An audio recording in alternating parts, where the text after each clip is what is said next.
नमस्कार दोस्तों, स्वागत है आप सभी का आज की मार्केट चर्चा में। मार्केट ने आज थोड़ी बहुत रिकवरी दिखाई। ओवरऑल मार्केट में माहौल ठीक था। रिकवरी नहीं बोलेंगे इसे, टू बी ऑनेस्ट अगर कहेंगे तो अच्छी खासी रिकवरी नहीं है। रिकवरी का एक अटैम्प्ट दिखाया है, इसको इस तरह से मानना चाहिए।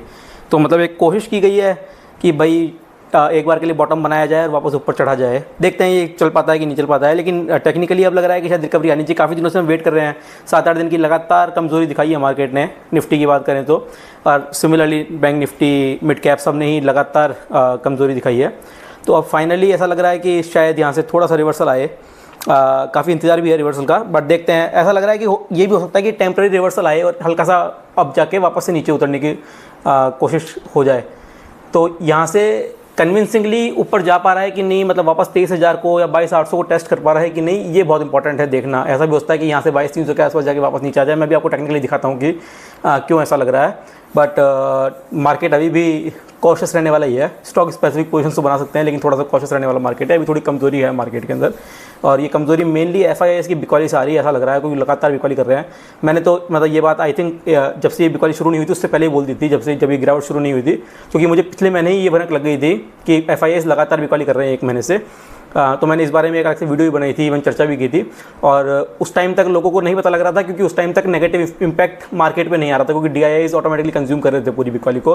बट अब ऐसा हो गया कि DIIs भी खाली हो गए हैं, रिटेलर्स भी खाली हो गए हैं। सब लोग अब टॉप पे जाके सब लोग अटक गए हैं कि और पैसा लाएं कहाँ से अगर मार्केट में डालना है तो। और FIIs की बराबरी नहीं कर सकते हैं। मतलब निर्मला जी कितना ही बोल दें कि रिटेलर्स किंग हो गए हैं, DIIs किंग हो गए हैं। मतलब ऑब्वियसली हमारा पावर बड़ा है रिटेलर्स का एंड DIIs का। इंडियन इन्वेस्टर्स का पावर थोड़ा बड़ा है मार्केट के अंदर, लेकिन इतना नहीं है जितना FIIs में पैसा लेके आते हैं मार्केट में। तो FIIs को टक्कर देना बहुत मुश्किल है, और लगातार बिकवाली को टक्कर देना तो बहुत ज़्यादा मुश्किल है। तो बहरहाल चर्चा करते हैं, चलिए डिस्कशन करते हैं कि किस तरह से मार्केट का आउटलुक है। मैं आपको सीधी स्क्रीन पर लेके चलता हूँ। तो देखिए, ये जो लेफ्ट में आप देख रहे हैं ये निफ्टी का चार्ट है। निफ्टी के चार्ट में यहाँ पे आप देखेंगे तो यहाँ पे अच्छी खासी इन्होंने अच्छी खासी यहाँ पे वो बन गई है, अब कैंडल बन गई है। शायद थोड़ा मेरा पेन अटक गया था तो अब अच्छी खासी कैंडल बन रही है। तो कैंडल देखेंगे तो कहने के लिए तो ये हैमर कैंडल है, और ये लोअर बॉलिंजर बैंड के बिल्कुल लोअर पॉइंट पे बन के निकली है। तो यहाँ से ये थोड़ा सा पॉजिटिविटी का संकेत तो है। प्रॉब्लम ये है कि ये लोअर बॉलिंजर बैंड में ही घूम रही है अभी तक। तो जब तक ये लोअर बॉलिंजर बैंड में, हम लोग ये नहीं कह सकते कि रिवर्सल पूरा हो गया है ना। तो रिवर्सल अभी तक आया नहीं है, इट्स जस्ट कि रिवर्सल का एक अटैम्प्ट हुआ है। इसको इस तरह से लेके चलिए। यहाँ पे 2 बातें अच्छी है जो नोटिस करने लायक है। एक बात तो ये है कि जो ये वाला लो था, मतलब इस वाले स्विंग का जो लो था, उस लो को नहीं टच किया इस वाले लो ने। तो मतलब हमारा जो जैसे कहते हैं कि ट्रेंड अगर चेंज हो जाए तो लोअर लोस बनने शुरू हो जाते हैं। तो अभी तक वो डाउन ट्रेंड में नहीं गया है मार्केट ने लोअर लो नहीं बनाया है। जो पिछला लो था उसे ब्रेक नहीं किया है, वहीं से उससे पहले से रिवर्सल लेके आज एटलीस्ट थोड़ी सी रिकवरी की उम्मीद जगाई है। तो एक तो ये बहुत बढ़िया पॉइंट हुआ है। दूसरा पॉइंट ये हुआ है कि जो कैंडल बनी है वो हैमर बनी है। तो कैंडल हैमर बनने से क्या होता है कि थोड़ी सी बुलिश कैंडल है।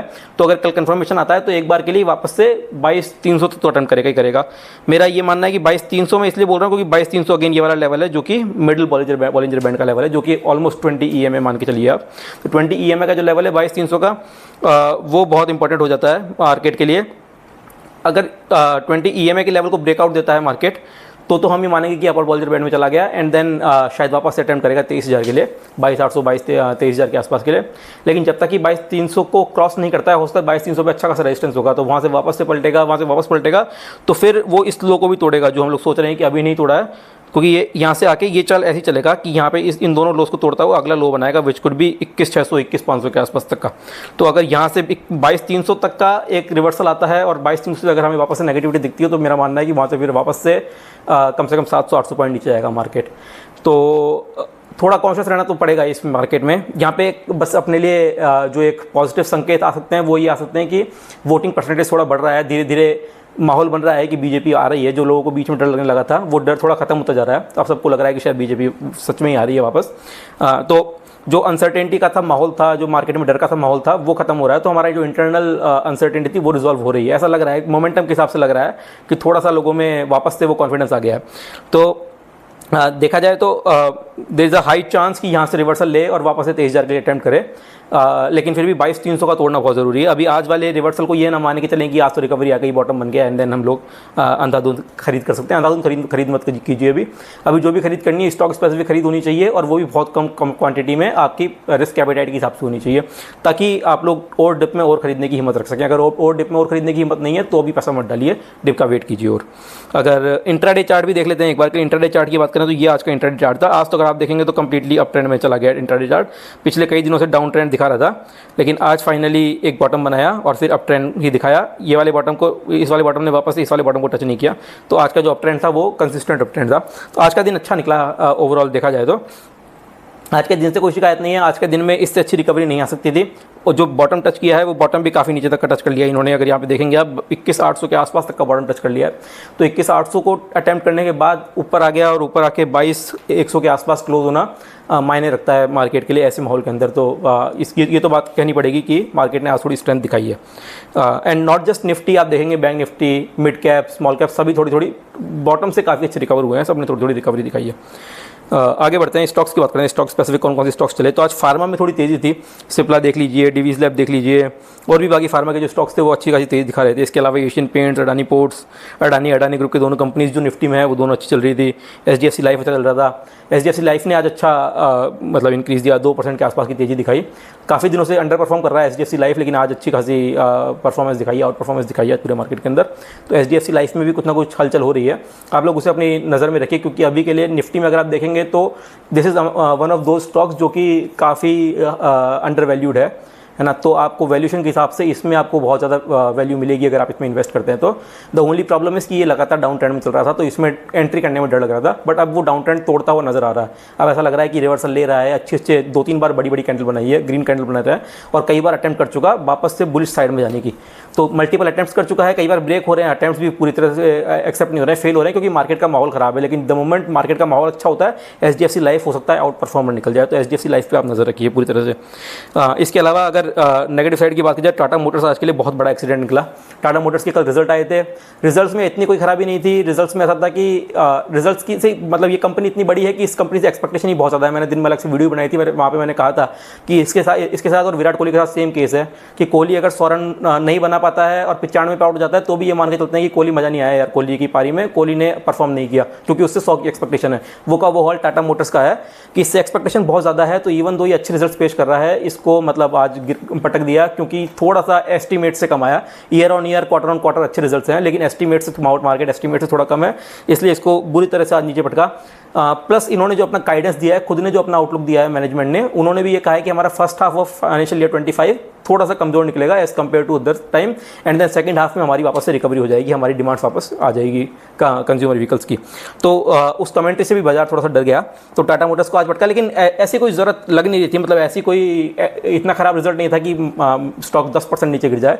अगर नॉर्मल डे होता तो 10% नीचे नहीं गिरता है। वो ये कि मार्केट अभी उतना साथ दे नहीं रहा है, तो जिस भी स्टॉक में उनको थोड़ी सी भी कमजोरी दिखती है उसको बुरी तरह पटकता है, या तो रिटेलर्स भाग रहे हैं या एफआईआई डीआई सब भाग रहे हैं उस स्टॉक को छोड़ के, तो इसलिए काफ़ी तेज़ी से नीचे गिरा। बट मेरा ये मानना है टाटा मोटर्स के अंदर कि टाटा मोटर्स को एक वो स्टॉक्स में से है जिसको आप डिप्स पे बाय कर सकते हैं। अगर कमजोरी दिखाता है तो भी कंपनी में कोई बुराई नहीं है, तो कमजोरी दिखाए जहाँ पे आपको लगे कि यहाँ पे बॉटम बन गया है या वापस से पॉजिटिव मोमेंटम दिखा रहा है, वहाँ पे वापस से री एंट्री की कोशिश करें। Tata Motors is not among दो स्टॉक्स जिसको आप छोड़ दें। इवन इफ आपने अभी प्रॉफिट बुक कर लिया है, उसको वापस से पोर्टफोलियो में लेके आना है, ये ऑब्जेक्टिव रखिए अपने पास हमेशा कि टाटा मोटर्स को हमेशा मेरे पोर्टफोलियो में रखना है। At any point of time मेरे पोर्टफोलियो में टाटा मोटर्स होना चाहिए। अगर आप इस तरह का ऑब्जेक्टिव रखेंगे तब जाके आपको समझ में आएगा कि टाटा मोटर्स में at any point of time कैसे एंट्री बनाई जा सकती है। बाकी स्टॉक्स की बात करें तो बीपीसीएल थोड़ा सा कमज़ोर था, श्रीराम फाइनेंस आज थोड़ा कमज़ोर था, एनटीपीसी और ओएनजीसी कमज़ोर थे। तो मतलब बेसिकली एनर्जी, कोल इंडिया कमज़ोर था, energy sector, oil and gas sector, ये सब थोड़े से कमज़ोर चल रहे थे, पीएसयू कमज़ोर चल रहे थे। बट ओवरऑल फिर भी मार्केट ने थोड़ी रिकवरी दिखाई है, तो वही है आज के लिए एक बेटर पॉइंट है, कन्विंसिंग पॉइंट है। बैंक निफ्टी की बात की जाए तो बैंक निफ्टी का मैंने पहले भी कहा था कि चार्ट मुझे बेटर लग रहा है एज़ कम्पेयर टू निफ्टी, और आज भी आप चार्ट देखेंगे तो आज भी चार्ट काफ़ी अच्छा है। ये वाली आप कैंडल देखेंगे तो एक तो बहुत नीचे से वापस से रिकवरी होकर आई, lower half of Bollinger band में है, लेकिन लोअर लाइन को टच नहीं किया। उस लाइन को टच करने से पहले से ही रिकवरी ले ली। रिकवरी लेने के बाद ऊपर आया और ऊपर जो कल की जो कैंडल थी और उससे और इवन परसों की जो कैंडल थी, मतलब बेसिकली लास्ट 2 डेज़ की जो कैंडल थी, उन दोनों को एनगल्फ करने की कोशिश किया जी कैंडल ने। मतलब 2 दिन पहले की जो कैंडल थी उसको एनगल्फ पूरी तरह से नहीं कर पाई, लेकिन मोर देन 75% उसको एनगल्फ कर गई है। तो ये जो कैंडल बनी है ये बहुत स्ट्रॉन्ग है। ये कैंडल मेरे को लग रहा है कि बैंक निफ्टी में कमजोरी के संकेत नहीं है। बैंक निफ्टी वापस अटेम्प्ट करना चाहिए अच्छा खासा। ये भी वापस मतलब मिडिल बॉलिंजर बैंड अटेम्प्ट करेगा तो 48,100 का एक लेवल अटेम्प्ट करेगा, लेकिन मुझे लगता है कि यहाँ पे गिरावट या रुकावट की चांसेस कम है as compare to Nifty. Nifty में गिरावट या रुकावट के चांसेस ज़्यादा है। आप यहाँ पे भी अगेन इंट्राडे चार्ट देखेंगे तो लगातार डाउन ट्रेंड में था, लेकिन आज जब अप ट्रेंड पे आया तो आज काफ़ी अच्छे खासे अप ट्रेंड में आया है मार्केट। तो बैंक निफ्टी ने भी थोड़ा कन्विंस किया है, और बैंक निफ्टी अगर कन्विंस कर देता है तो फिर निफ्टी भी एटलीस्ट बैंक्स की तरफ से तो निफ्टी को सहारा मिल जाएगा। तो देखते हैं दोनों किस तरह से आगे मूव करते हैं। आज का तो अच्छा दिन मानना चाहिए। आज का दिन ये मानना चाहिए कि एटलीस्ट जो लगातार गिरावट थी उसको एक ब्रेक लगा है, और अब एक वापस से लोग सोच सकते हैं कि अब कहाँ एंट्री बनानी है। Now you can think about reentering into the market. Stocks specific बात की जाए तो काफ़ी सारे स्टॉक्स आज पॉजिटिव में ही थे। बैंक ऑफ बड़ौदा लगातार कई बार जब भी बैंक निफ्टी आउट परफॉर्म करता है, bank of Baroda among the top gainers रहता ही है। HDFC bank, federal, axis, ICICI, Kotak, IDFC and बंधन बैंक, ये सब अच्छे थे। जो कमज़ोर थे वो भी कुछ खास कमज़ोर नहीं थे, मुश्किल से 1% 1% आधा परसेंट 0.5% की कमजोरी थी। SBI, PNB, IndusInd and AU small finance bank. तो कोई बैंक निफ्टी में कोई खास कमजोरी नहीं लग रही। स्टॉक स्पेसिफिक भी कमजोरी नहीं है, और ओवरऑल इंडेक्स देखा जाए तो इंडेक्स भी कमजोर नहीं लग रहा है। FNO के अंदर ओवरऑल बात करें तो एक स्टॉक है जो बहुत अच्छा परफॉर्म कर रहा है, वो है ABB इंडिया। ये लगातार अच्छा परफॉर्म कर रहा है काफ़ी दिनों से, ये लगातार ऑल टाइम हाई बना रहा है। इसमें एंट्री का मौका नहीं मिल पा रहा है, लेकिन ये स्टॉक आप देखेंगे कि भागता ही जा रहा है। तो जहाँ पे मौका मिल जाए, कहीं पे आपको लगेगी डिप है, इसमें एंट्री बनाई जा सकती है। स्टॉक को आप अपने रडार में रख सकते हैं, लेकिन लगातार जब से इसके मतलब इस क्वार्टर की बात की जाए तो इस क्वार्टर में काफ़ी अच्छा परफॉर्म किया है ABB इंडिया ने स्टॉक वाइज। सीमेंस ने भी ऑल टाइम हाई लगा रखा है, सीमेंस भी अच्छा भाग रही है इन दिनों।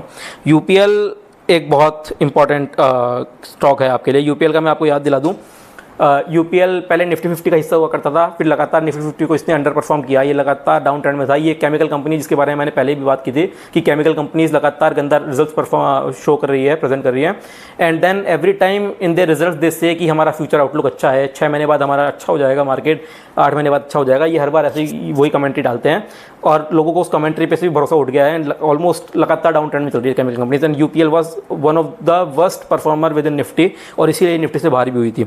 लेकिन आज इसके रिजल्ट्स आए हैं, और रिजल्ट्स आने से पहले ही जब ड्यूरिंग द मार्केट ही चल रहा था, तो ये आज ही आप देखेंगे 6.5% ऊपर था। एक टाइम पे 7-7.5% की तेजी दिखा रहा था। तो UPL के आज, और इसका वॉल्यूम आप देखेंगे इसके चार्ट में, तो वॉल्यूम भी बहुत ही हैवी है। आज बहुत हैवी वॉल्यूम के साथ बाइंग हुई है। तो UPL ने मतलब पहले ही इंडिकेट कर दिया था कि रिजल्ट्स अच्छे आने वाले हैं, बाद में रिजल्ट्स आए वो भी अच्छे हैं, जो आउटलुक आया वो भी अच्छा है, गाइडेंस वगैरह सब अच्छी आई है। तो UPL मेरे ख्याल से कल भी बहुत तेज चलना चाहिए। आज जो इसने तेजी दिखाई है वो कि वो कल भी कंटिन्यू होनी चाहिए।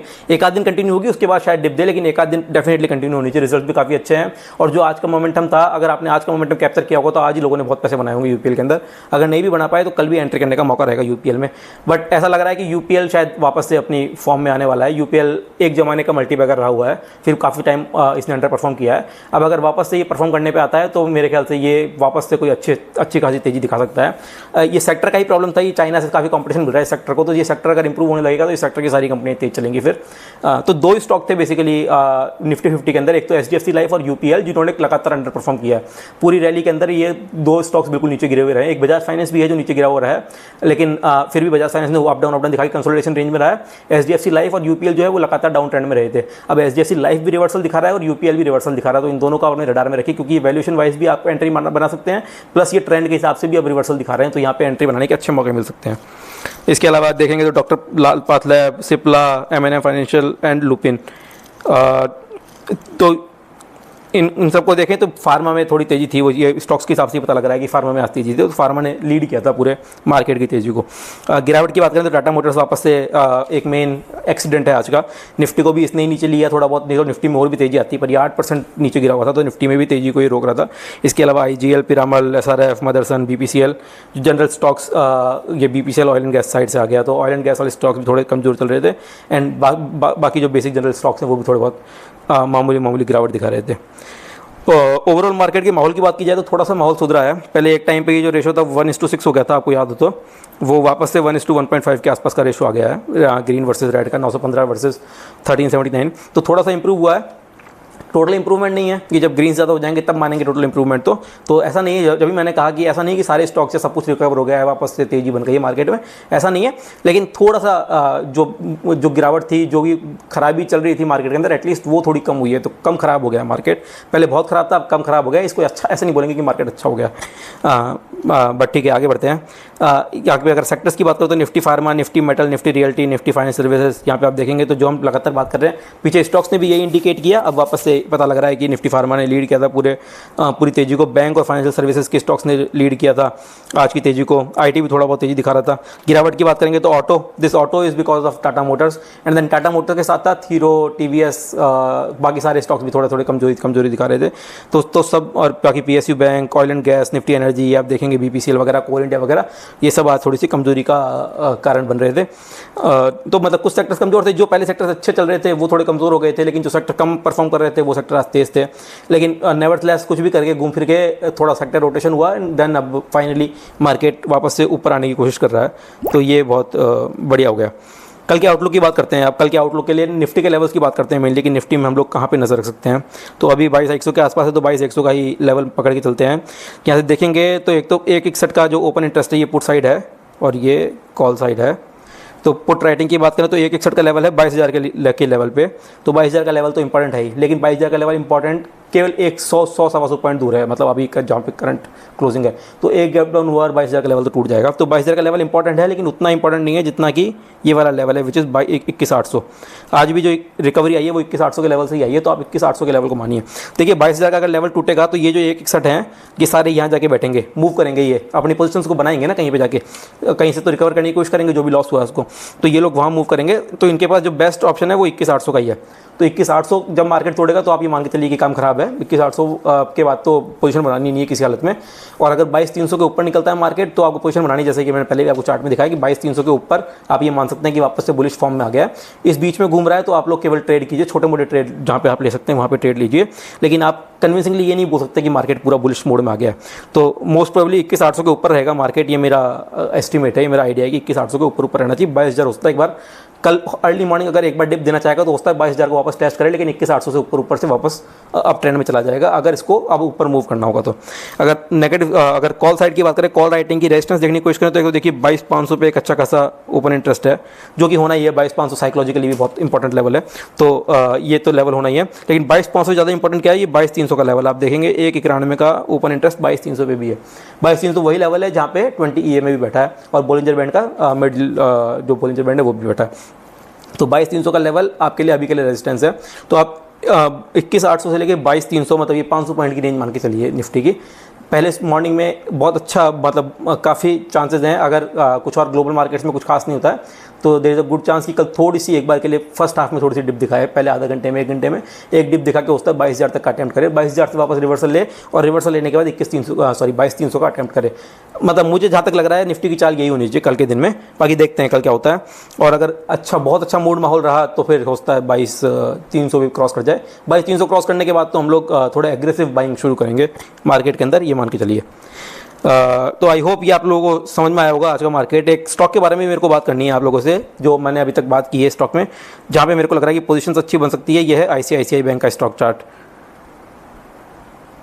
तो ICICI बैंक के चार्ट को आप देखेंगे, अगर आपको याद हो तो मैंने कुछ दिन पहले बताया था आपको कि इसने काफ़ी दिनों से कंसोलिडेशन की रेंज पकड़ रखी थी, which is almost this range, which is around 1080 से लेके 1110 के बीच में ये घूमता रहता था ना। फिर जब रिसेंटली रिजल्ट्स वगैरह अच्छे आए थे बैंक्स के, तो इसने फाइनली इस लेवल को ब्रेक किया था। इस लेवल को ब्रेक करने का 1160 तक का लेवल दिखाया था, और 1160 के लेवल पे मैंने कहा था कि यहाँ पे आपके पास जब डिप आए, जब आपके पास खरीदने के मौके बनेंगे, क्योंकि अब फाइनली इस लेवल का इसने ब्रेकआउट दे दिया है।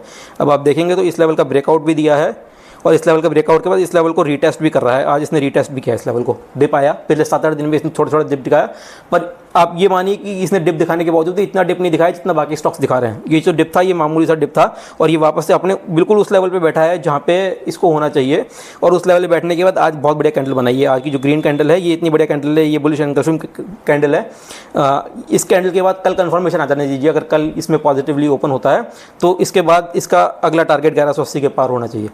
तो मतलब there is nothing that should be stopping ICICI bank अब क्योंकि बैंक निफ्टी का भी माहौल अच्छा लग रहा है, बैंक निफ्टी का चार्ट भी अच्छा लग रहा है। थोड़ी सी तो एक अटैम्प्ट तो वैसे भी रिकवरी का मार ही रही है, दोनों इंडेक्स मार रहे हैं। तो ICICI bank should be leading that attempt जो कि बैंक निफ्टी मारने वाला है, ऐसा मेरा मानना है।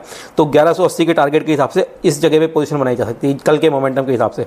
तो यहाँ पे जो केवल एक कंसर्न जो मेरा रह गया, नहीं तो मैं आज ही पोजीशन बनाता, ये है कि इस वाले हाई को नहीं ब्रेक कर पाया, जो ये वाला हाई था इसको ब्रेक नहीं कर पाया, इसके नीचे नीचे क्लोज हो गया। अगर इसको ब्रेक करता तो फिर हम लोग बिल्कुल पोजीशन बना लेते, लेकिन मेरी उम्मीद है कि कल ये इसको ब्रेक कर जाएगा। कल इसको ब्रेक करने के बाद फिर पोजीशन बनाई जा सकती है, और पोजीशन बनाने के बाद कम से कम 1180 और 1190 के 95 के आसपास तक का वेट किया जा सकता है। लेकिन देखिए माहौल मार्केट में ख़राब है, एक तो कोई बाय सेल रिकमेंडेशन नहीं है यहाँ पे, दूसरा मार्केट में माहौल ख़राब है, तो बिल्कुल स्ट्रिक्ट स्टॉप लॉस के साथ और बिल्कुल पोजीशन साइजिंग के साथ काम करें, हैवी पोजीशंस ना बनाएं, क्योंकि अगेन ये ऑल टाइम हाई ही माना जाता है। तो आप ICICI बैंक में ऑल टाइम हाई में कोई पोजीशन बना लेंगे, अगले 3 महीने के लिए अगर मार्केट नहीं चला तो नीचे आप 3 महीने के लिए आपके पैसा अटक जाएगा। तो पोजीशन साइजिंग बहुत लिमिटेड करें, छोटे पैसे से काम करें, छोटी क्वांटिटी में काम करें, और स्ट्रिक्ट स्टॉप लॉस के साथ काम करें, तो जाके स्टॉप लॉस हिट हो जाए, आपके पैसे फ्री हो जाए, थोड़ा बहुत जो लॉस होगा वो आपका लेके निकल जाएंगे आप। ये मेरी आप लोगों के लिए आज की राय रहेगी। आई थिंक आज के लिए बहुत है, काफ़ी लंबी वीडियो बन गई है।